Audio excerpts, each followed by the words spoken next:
Hello. Jack, Hello. Well, that was a surprise.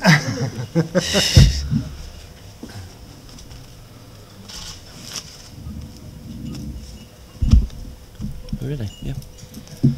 Right, well, good afternoon, everyone, and welcome to this official press conference this afternoon to officially announce the new manager of Chesterfield Football Club, Mr. Jack Lester.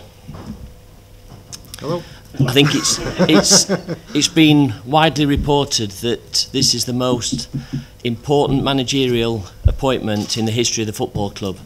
And having spent several hours now with Jack, I'm absolutely confident that he's the right person, not only to get us out of this terrible position that we are currently in at the football club, but also to help galvanise the fans back with the football club and instil some excitement back into the football club. So I'd like to invite questions. Jack, Hi. it's obviously a very, very big job looking at where the club is at the minute. Did you take a long time to think about it, or was it something that you were ready for straight away? I've always planned for it. So right from when I was playing, I knew I'd be a manager. It's come up before this job. I've not applied for it because I wasn't ready. You know, when I was playing, I was coaching and managing teams. When I retired, I went and looked after other teams and managed them. I wanted to be an excellent coach before I took a job like this, and like I say, it has come up before. It wasn't the right time, but I knew it was this time. I knew I was ready, and yeah, can't wait. Looking forward to it. Feel well prepared. And what did you make of the team when you saw them on Tuesday night? But okay, it's you know, I'd like to create an identity of what the team is again. I think that might have, you know, there's been a few different managers in and all done well and done their own ideas, but there's definitely an identity that I think needs to be seen. I think it needs to be seen week in, week out, and it won't happen overnight. I've spoke to the players about the vision, about how this team will play, and if they come along with that, they'll be part of it. But there'll be no compromise. There'll be no compromise. And in your discussions with the owner and with Ashley, you have reassurances that they'll give you the support and the backing that you need, particularly looking at maybe January. Yeah, listen, Ashley's been fantastic. It really has. Right from the beginning, the process has been extremely professional. It's been very honest, which is how I work now. Ashley's worked with me, which has been fantastic. Moving forward, in terms of a long-term plan, we know it's going to take time. You're not just going to come in and we're going to start winning games straight away. We might win tomorrow, we might lose tomorrow. It won't be affecting what we're going to be doing down the line. You know, I'm not going to guarantee us anything tomorrow. We'll be set up and aggressive to try and win the game, but you're not really going to see the identity that I'm talking about for quite a while, because it takes the players time to get conditioned to it.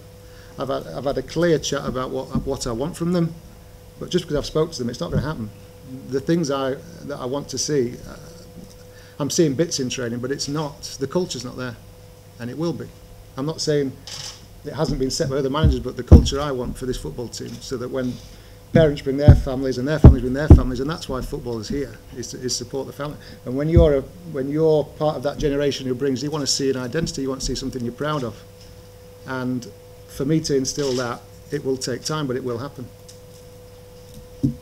From what you've seen of the squad, Jack, live and probably on videos, do you think the squad is in a false position at the moment and should be further up their table? I don't think there's false positions in football, really. They're there for whatever reason. I have an idea how we need to play to climb up the league, and it will be aggressive, it will be purposeful, there'll be energy, and there'll be a winning mentality, and there are the four things I spoke to about the players today. Like I said, just saying those words is irrelevant. It's setting that culture day in, day out. But the players are aware that that's what we're looking for. I see flashes of it happening in training today, and I see flashes of it not being there to the standard that I want. Now, obviously, you know, your success here as a player will create an enormous amount of support behind you as the manager, which would be unusual for a new manager coming in. What do you say to the supporters to try and get the ground, the stadium positive, not just for tomorrow, but for every subsequent match? I mean, I have got a special relationship with the fans here, and there's no denying that, but that was for being a player. Why it was so special, I don't know. It just happened to be that way. You know, I played for other clubs and it was just something that happened. But I'm a manager now, and I feel prepared, you know. The club will get galvanised and be brought together. There'll be an excitement about it, and that's what I'm here to do. I'm not here just to wave a magic wand and I'm going to start winning. I'm here to get this club back where it needs to be going, to get an identity back, and to produce a team that people are proud to watch. And that's my vision, and it's very clear.